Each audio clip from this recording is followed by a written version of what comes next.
Hey, it's Giselle, your Thursday, and this week we're talking about um, Jesus and how he died on the cross and all that. And I wanted to do something a bit different. I'm going to be talking about what is Calvary, because yeah, and some of the verse that I'm going to read is Luke 23 verse 33.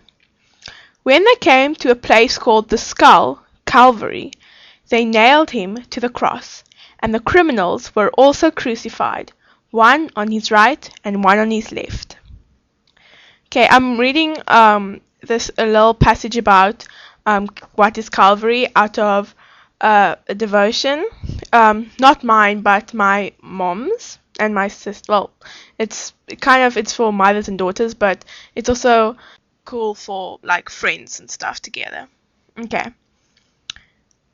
The word Calvary makes an appearance in many of the songs we sing in church. But did you ever wonder just what Calvary is? Basically, Calvary refers to the name of the mountain or hill on which Jesus was hung on the cross to die. Another name for the hill is Golgotha. Some versions of the Bible call it Calvary, and others call it Golgotha. But both words mean the same thing: skull. The hill that held the cross was referred to as the place of the skull. This could be for a couple of different reasons.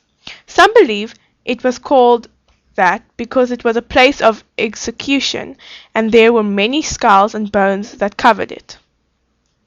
Some people believe the hill was named for its rocks that were bleached by the sun, causing them to resemble skulls.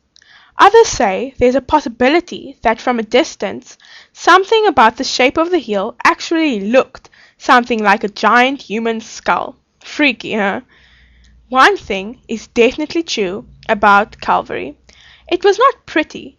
It wasn't a rich, grassy park where families would take picnic baskets and spend the afternoon. When Jesus was making his way up to Calvary, he wasn't caught up in the beauty of the wildflowers growing around the base of the cross. When Jesus stumbled up the hill, the only beautiful thing that surrounded him was his great love for every human, his great love for you and me. And because of Calvary, you and I have the opportunity to receive God's free gift of eternal life with him. Because of Calvary, I know my sins are forgiven. Because of Calvary, I'm pure and clean. Because of Calvary, I have access to his power to live a victorious life.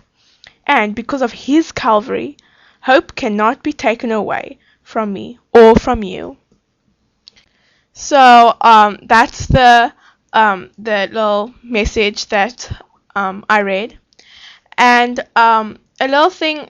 I didn't think of any craft to do, but a little thing you can do with your friend or your sister or your brother or anyone or your mother even or your dad is you can make turns. You can first let your friend read Luke 23 verse 26 to 46 out loud while you close your eyes, and then ask God to give you a new view of the cross and Calvary, and then you can pray together and thank God for and Jesus for going to the place of the skull and dying on the cross for you.